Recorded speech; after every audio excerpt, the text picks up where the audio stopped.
I have co-founded and led our global sustainability practice. All right, great. Now that we've already heard from Justin, I'll ask Rob to first of all give us a short intro into some of the ideas that you have around these issues that we've been discussing before I then go on to Martin. So why don't you take your 2 or 3 minutes? Sure. So one of the things that we, I believe, have a very unique perspective on, first and foremost around exponential technologies, how they work, where they come from. And it was inspired first by a book written by Ray Kurzweil. It's almost 10 years old now. He has an update coming out next year with some very wild new forecasts of what's to come. But that the mindset and this understanding and awareness of technology moving at an accelerating pace really inspired Peter Diamandis, who you heard from this morning, to set up this institution to help think differently about technology, about the future, and about our roles in it. When we look at the SDGs, the big problems that we're facing on a long-term perspective, Astro Teller this morning said something that I loved, and I think it was an aside conversation.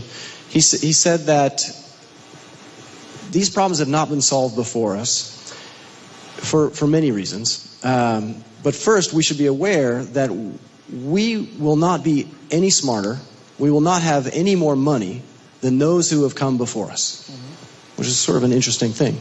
But what we can bring to the table is that we can be weirder and more courageous than those that have come before us, which is a really unique aspect to looking at these big problems. So you can ask Astro what he means by being weird. He kind of has his unique flavor on that. But there's another aspect that I think is important that I believe we have really built into our model as an institution, is you can assemble the right type of people. I believe the SDGs are struggling to be solved because we don't always have the right people at the table. And so we classified 6 specific groups that we want to make sure are always at the table for any conversation about innovation at scale. You need to have entrepreneurs and startups. You need to have government policymakers. You need to have corporates, an executive from corporations, nonprofits and foundations.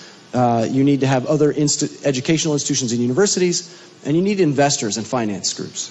If you get those 6 constituent groups with a global representation, you get an extraordinarily diverse perspective on any problem. If you inspire them with the mindset of technology moving exponentially and point them at the biggest problems, you get unique solutions plus the resources that can collaborate and catalyze, pilot, and scale almost any problem. Okay. And this is effectively what we're trying to build this global community to do. All right. Martin? Thank you, Macharia. I don't know about you, but I find this whole thing quite galvanizing and, Sarah would say, refreshing. I mean, think about it. We have been discussing, in a way, the 17 apocalyptic horsemen that are challenging human society, and all of that was in a very optimistic mood. And I think the reason for that is that we did that in the presence of exponential technology. And so in a way we did what Peter Diamandis said this morning. We turned it from stress to opportunity. Over the last year we had the chance at Systemic to work with 25 CEOs to think through what it would mean if SDGs really were taken over by companies. And one thing that the analysis shows is this would be by 2030 a 12 trillion market. And so in a way, the architects of SDGs sort of have created a growth booster of a sector of the economy that's growing 3 to 4 times. So again, let's look at this as a big opportunity story. The one SDG that I'm particularly fond of of, and people who have worked with me know that, is SDG 12. It's about sustainable consumption and production. I don't think there are sort of 14 out of 17 you will never get there if we don't change the underlying operating system, because we've entered a new era. Sometimes in the 1980s, 1990s, all of a sudden we had a great divergence where GDP and real wealth actually started to diverge. And the big reason for that is how we're treating natural capital. We are growing ourselves poor. Over the last 20 years, out of 140 countries, 19 have growing themselves poor if you really go by the sum of manufactured capital, natural capital, social capital. And that's a problem, sort of, if you want to grow, and that's what all governments promise. So you need to find, either you go into panic or you are thoughtful. Sometimes there are magical moments. Europe 2 or 3 years ago had such a magical moment when they thought, could such a new operating system be possible? And they gave it a very technical term. They called it a circular economy package. And they asked, could massive investment into resource productivity actually be a big part of the solution? So in the same way we have decarbonizing our energy sector, and look at it in the way we are doing that, could we decouple ourselves from natural resources in our industrial sector? And so we had a chance to work on that, and sort of we talked about how much structural waste there is in the system to make us positive about it, because we are not using our cars very well. They are sort of only 2% utilized, only 5% of the nutrients that we put on the fields. And that can be changed now in the presence of exponential technology. The energy story is an exponential story, but also the decoupling is an exponential story. You need to combine that into new systems. It's not enough to have a better car. It's not enough to have a better house. Sort of, you need to combine this in new mobility systems, in new housing systems, in new food or agricultural systems. And then on top of that, you need to have something, and that's something that's very font to me after having thought through it. You also need to have a new set of principles. It's not just the technology that takes us there, but that's exactly what UN has done, because you have, through the SDGs, you have defined that principles. You wouldn't have done that if you hadn't been confident that the technology is there, and the technology wouldn't move in the right directions if UN and others weren't sort of placing a flag on the horizon through SDGs. Okay, I'm going to come back to the three of you. So Paul, you didn't take all of your time. I appreciate that, but I'll come back to you. But before we come back to you, I want to have a chance to hear from the audience. We have the Sustainable Development Goals, right? We all want to get there with these goals, but we have a problem. The level of ambition that we've set ourselves is extremely high. We are talking about eradicating poverty. Eradicating poverty. We are talking about giving everybody on earth full access to health, education, and eliminating hunger. There's 1 billion people who will be going hungry today. We have set ourselves a challenge of changing our consumption and production habits. You've just heard from Martin. But in the midst of all of this, we are faced with the technological changes that are happening right in front of our eyes. So I'm going to go to a couple of people here, and please don't press your buttons if you want to speak. Just put up your hand. But I'm going to go to the audience to get their views on how we are going to deal with these issues moving forward. Now, for example, I have here Minister Peter Zicharto, Minister of Foreign Affairs of Hungary. If I botched up your name, Minister, you will forgive me, because I'll give you a test to pronounce my name, and then we'll be even. But you know, Minister, your country was hugely significant, having sent the ambassador who was sent here to work with me to put together and provide the leadership to put together the SDGs. Ambassador Saba. Do know that. But what I want to know is this. How does Hungary feel about the possibilities of us achieving the SDGs? How does Hungary see the challenges that we are facing, both in Europe, but also in the world, in trying to respond to the challenges of achieving the SDGs? Tell me what you think, Minister. Well, Ambassador, first of all, I appreciate this opportunity and welcome the members of the panel, and I appreciate Justin for the introduction. We really enjoyed that. And I think we can go to a peaceful draw when it comes to expressing, pronouncing our names on a mutual basis, and we can leave on a first name basis, I understand, and then it's better for all of us. But when it comes to the Sustainable Development Goals, Your Excellency Ambassador, I think that innovation is the key here. Because we understand there's a totally new chapter being opened in global economy. The two gentlemen has just elaborated on that as a substance. Totally new chapter in global economy, which brings a totally new chapter of competition in global economy. And the competition is now based on entirely new technologies. Justin just put here forward some which was totally unimaginable a couple years back. Because if you look at what kind of competitions we used to have in recent years, there was a competition about reducing taxes, competition on developing infrastructure, and now they are over. And I think there's a new competition which is very closely related to Sustainable Development Goals, which is called the competition of digitalization. And the two questions, I think, which is raised here, that who is able to digitalize the economy in the quickest way, and who is able to combine digitalization with manufacturing, with production. And myself, coming from Hungary, from a country which had to face many challenges recently, we have been very strong and committed supporters of the Sustainable Development Goals and the full implementation of them. I can proudly tell you that we were both European winners of the race on how to reduce taxes and on the race how to implement or how to develop infrastructure, because we were able to introduce the lowest corporate income tax rate and the lowest personal income tax rate in Europe. But now we are not satisfied, because we would like to be the European winners of this new competition as well, competition on digitalization. And I have to tell you that the big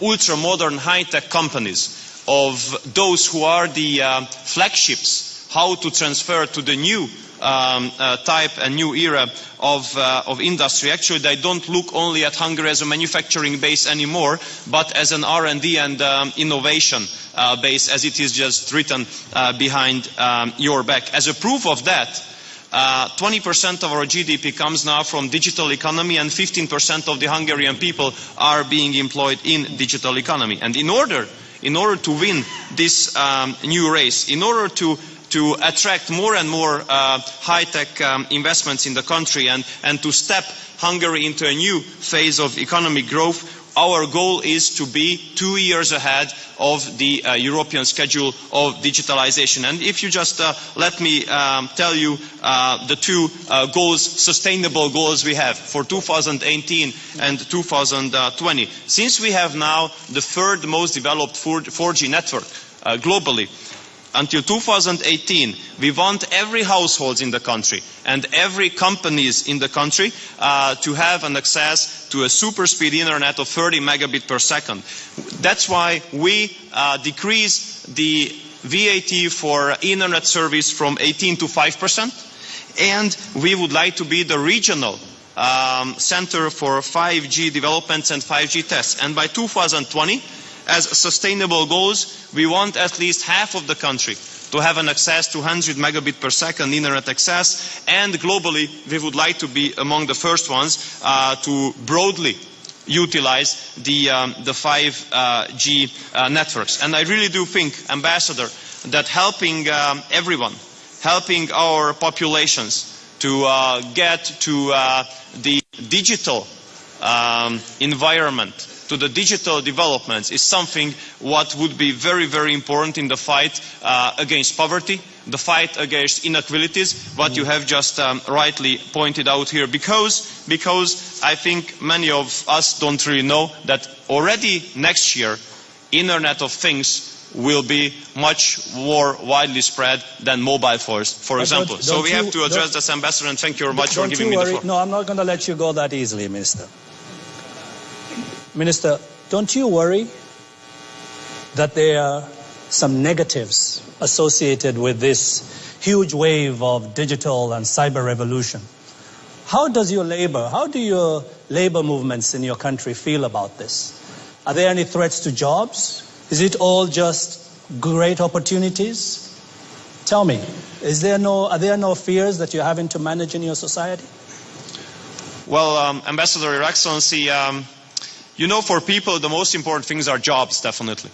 To have jobs, to earn money for a living. And in this case, there's definitely a fear that if you have such a highly developed level of technology and digitalization, whether you will need any more people at job. And my answer is yes, of course we do need. Maybe other type of jobs.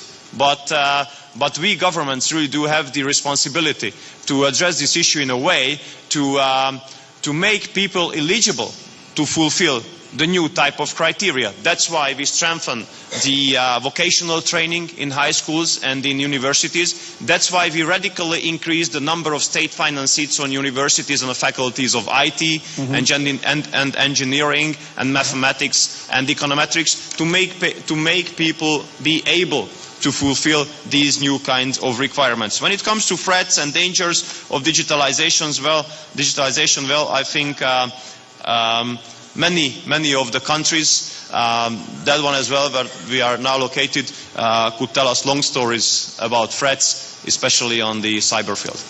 I'm glad you're so hopeful, Minister. I know you have to run, so I'll let you go.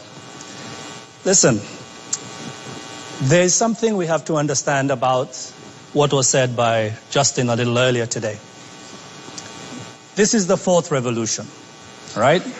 We went through the steam, we went through, what was the second? Automation, then we went through computation, and now here we are in the digital cyber revolution.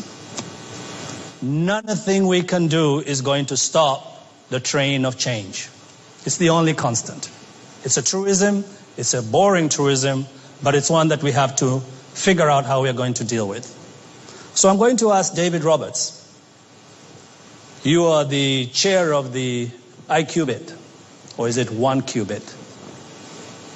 What I want to know, David, is how is it that you imagine that technology today, having heard everything that you've heard here, is going to be able to deal with the challenges that we are facing, while at the same time promising us these great opportunities of transforming our societies? David, are you in the room? Why don't you have a microphone? You put your hand up a little earlier and I took you down. All right, come on over here. Come on, real quick. Turn it on. It's ready to go.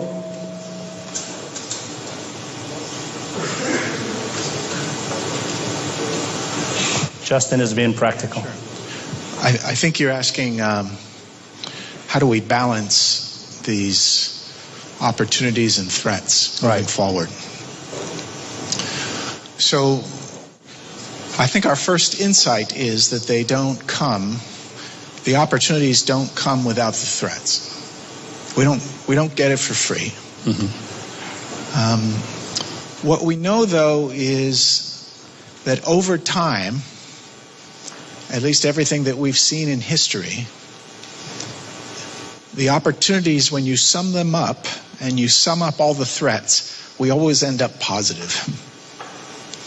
And if you were to look back, not just over hundreds of years, but just look back over 10, I don't think that any of us would want to go back even just 20 years and get the medicine that we had 20 years ago, or get the internet that we sort of didn't have 20 years ago, or get the phone that we had 20 years ago.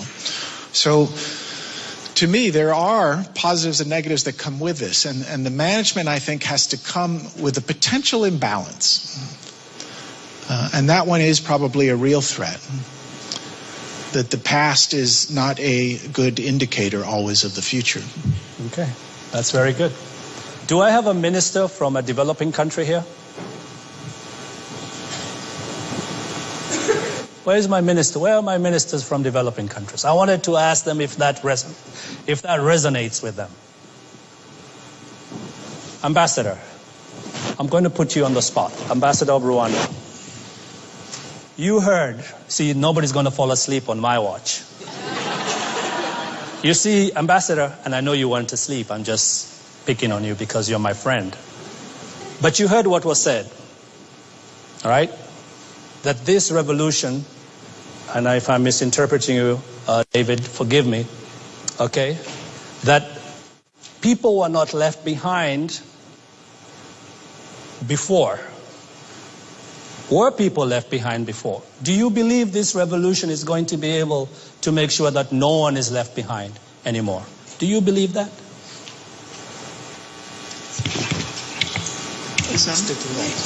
Just go ahead and speak. It's on. Okay, it's fine. Just go ahead and speak. Okay, thank you, Kamal.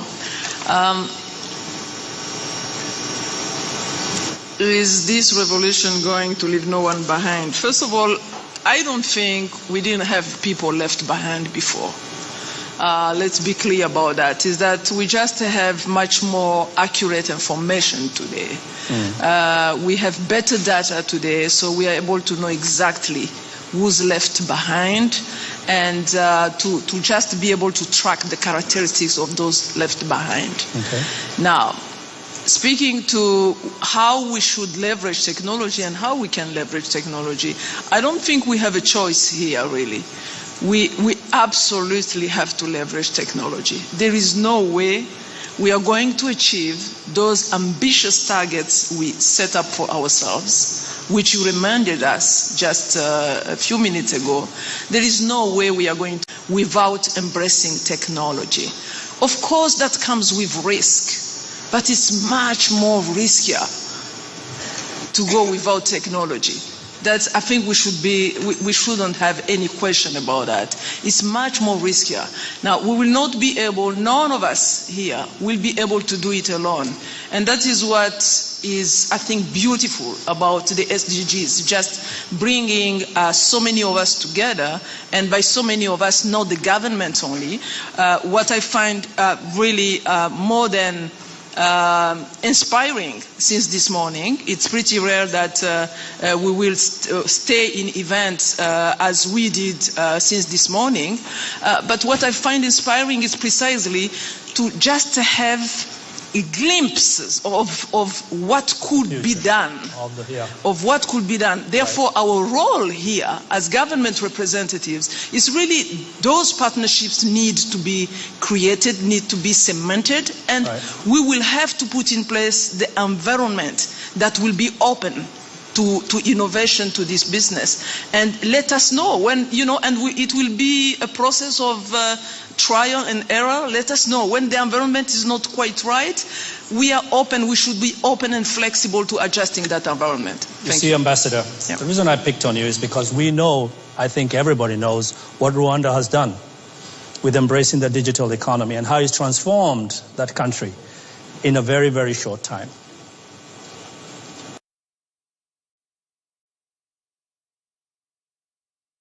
About the need for paradigm shift in problem solving, and I think it's a good idea to try and include millennials in solution sourcing.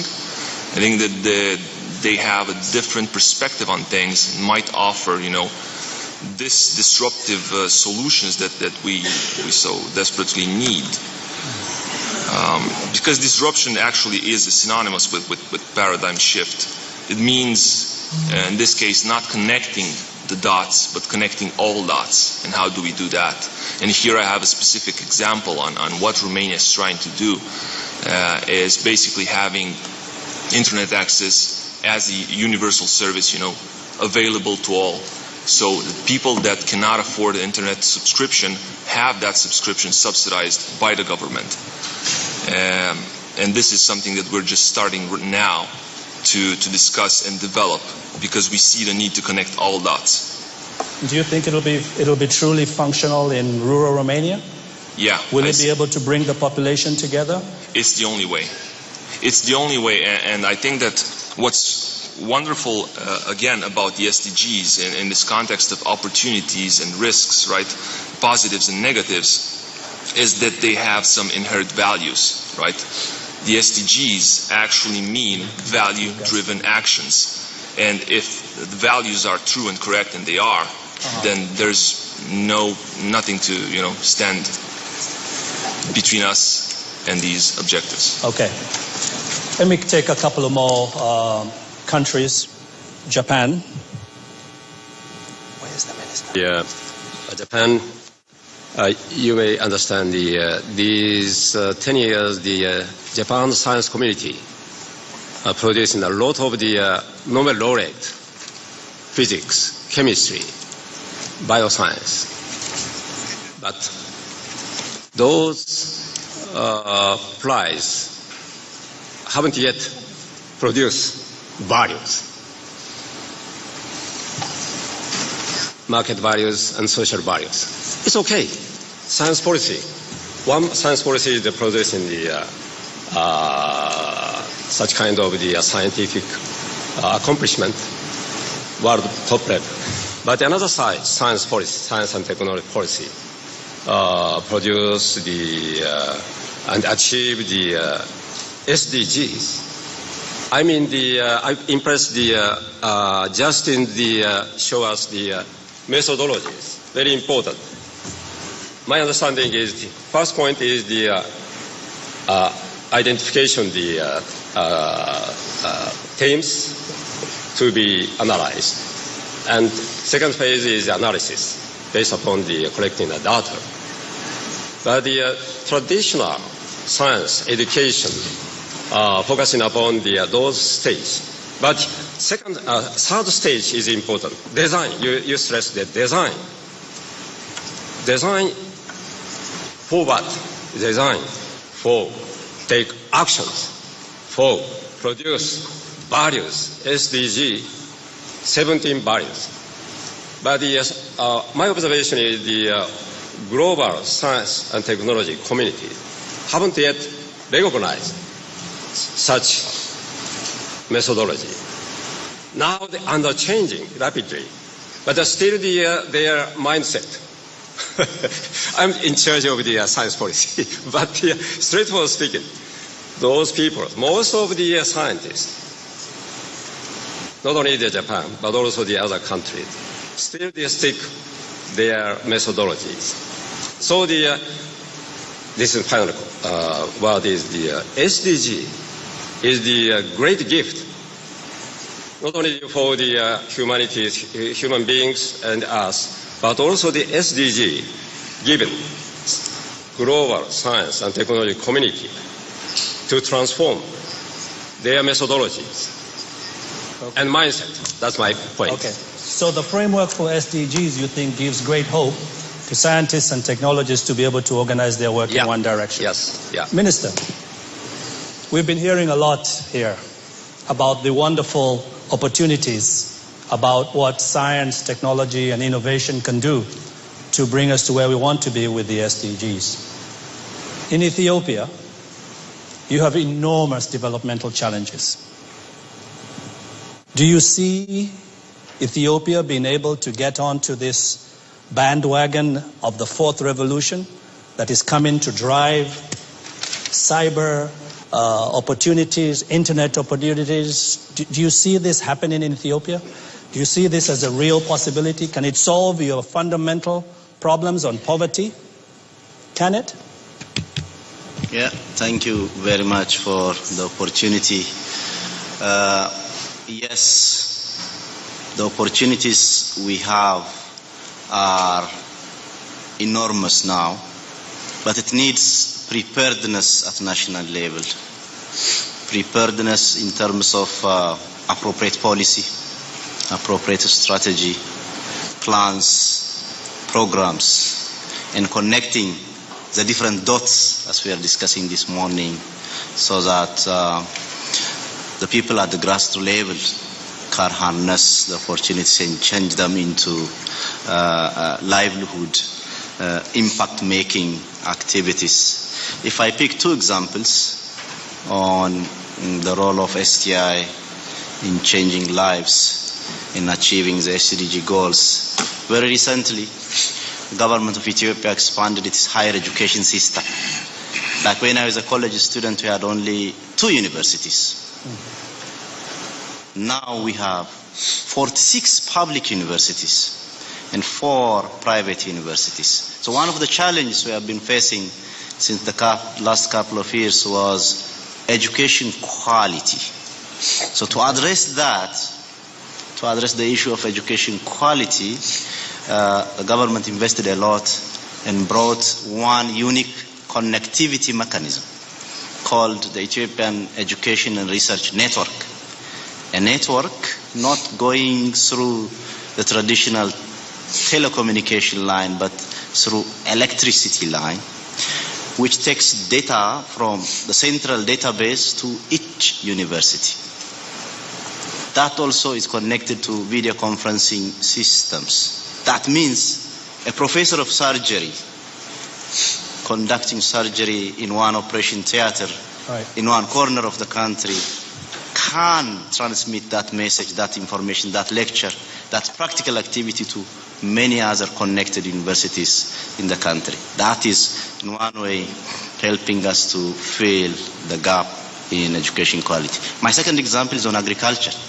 Ethiopia is a country with over 80% rural residents, and the national economy is shouldered in agriculture. So unless we go and modernize our agricultural practices, unless we bring in technology and innovative approaches into our agriculture, we cannot grow as a country. We cannot achieve our sustainable development goals and our national goals. So we are using different technologies to improve our agricultural practices in terms of bringing in improved varieties of crops, seeds to the farmers.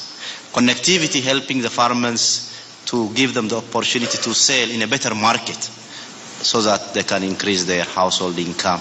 So the technology of the day is helping us a lot in Ethiopia. There's picking two examples in education and agriculture for us to appreciate. Thank you. Okay, well, thank you, Minister. I'm going to get somebody from Latin America. I see all your hands. I just, except I had seen some other hands before. But let me hear a word from a country that I visited very recently during Easter, Cuba. How does all this play out in Cuba? This is a country that is in transition, would you say? Well, no, I don't think so. It's a country that is building its socialist economic and political process based on the Cuban Revolution and its principles. Well, taking into account that we have all today the technology for the translation, I'm going to use my mother language, which is the Spanish.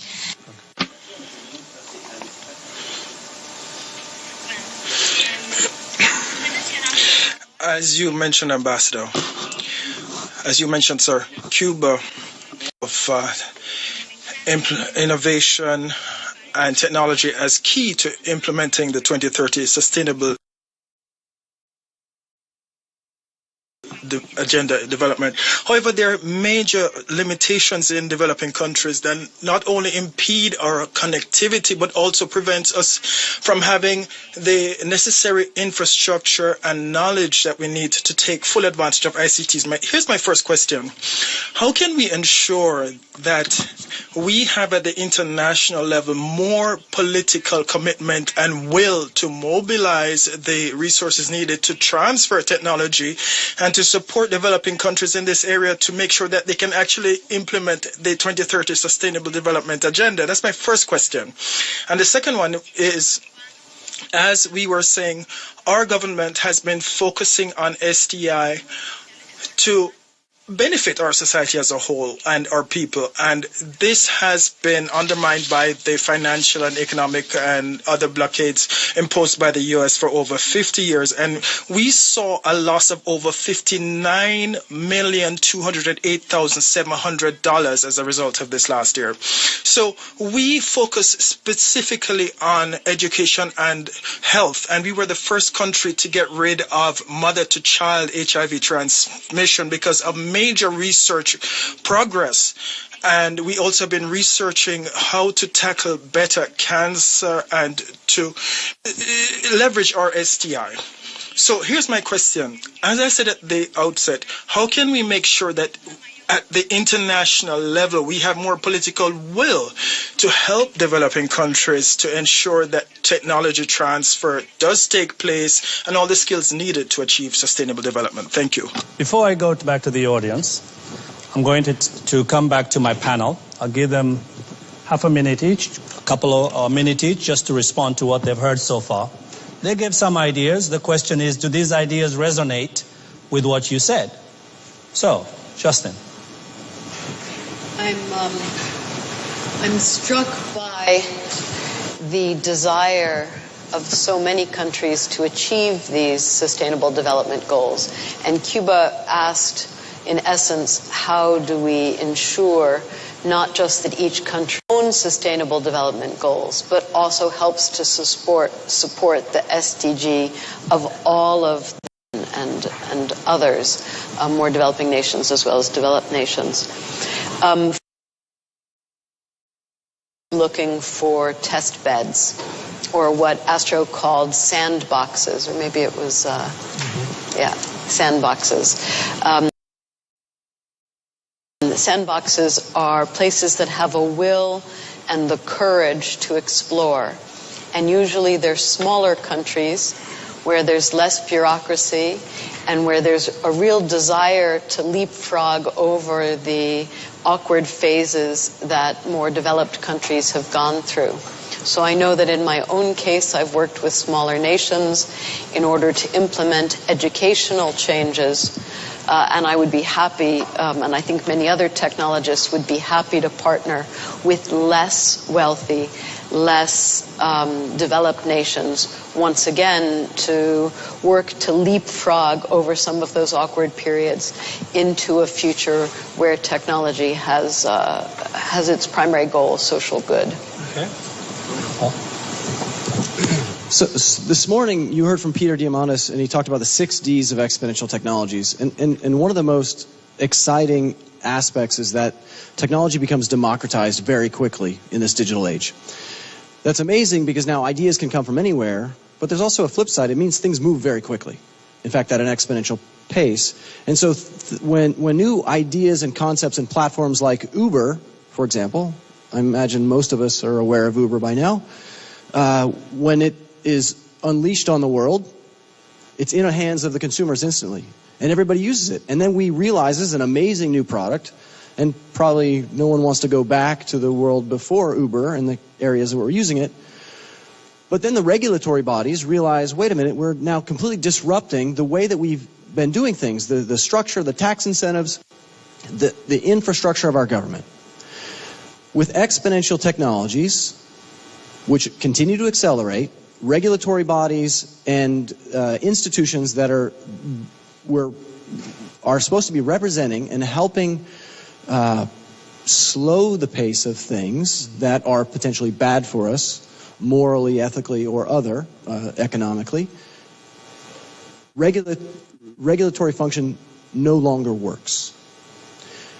When you think in this exponential pace, Kevin Kelly, editor of Wired Magazine originally, did some amazing research. And he looked back 1,000 years at technologies that we prohibited because of political, social, or religious reasons.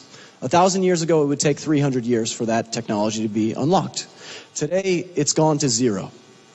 Because if we decide in the United States to regulate embryonic stem cell research, does it slow the pace of research? No. It moves to other, more open areas. So even when we decide that we don't like this technology, when it's moving on an exponential pace, we cannot slow it down.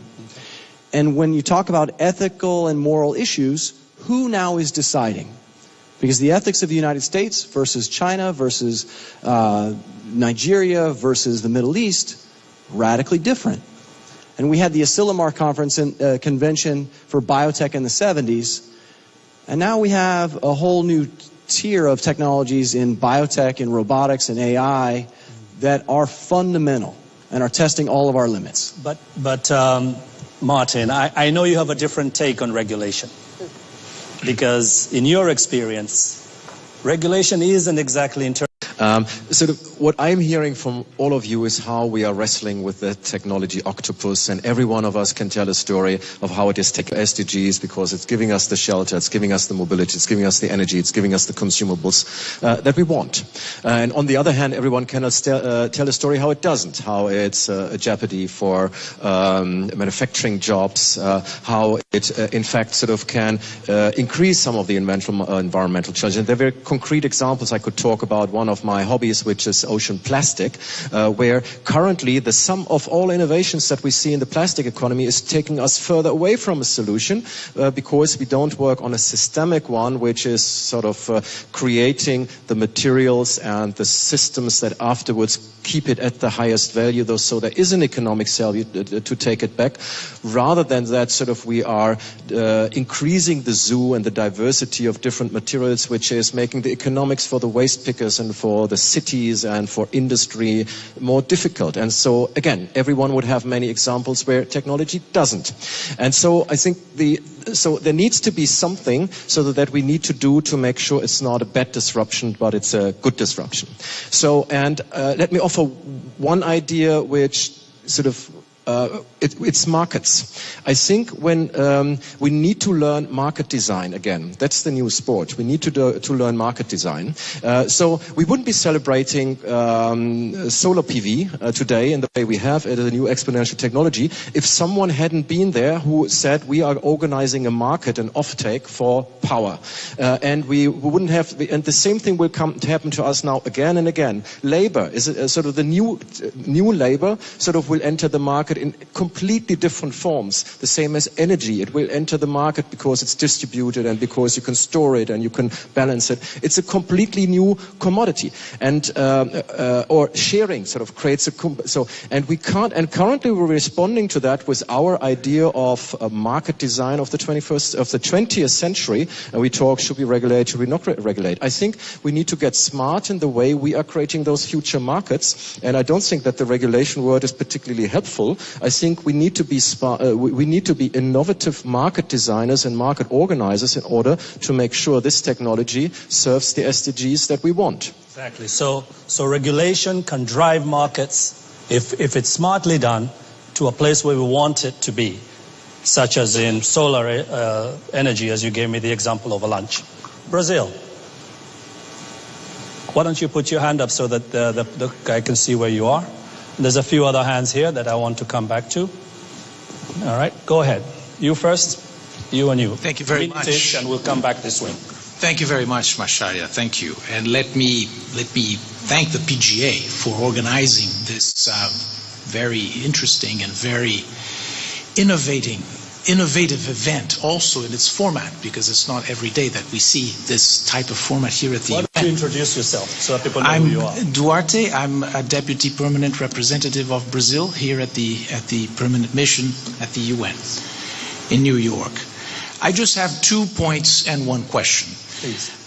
One to the impact that innovation processes have for the SDGs, for the implementation of the SDGs, and I think the technology is really remarkable and can facilitate, of course, the attainment of certain SDGs. But as we have seen, and I think the last points that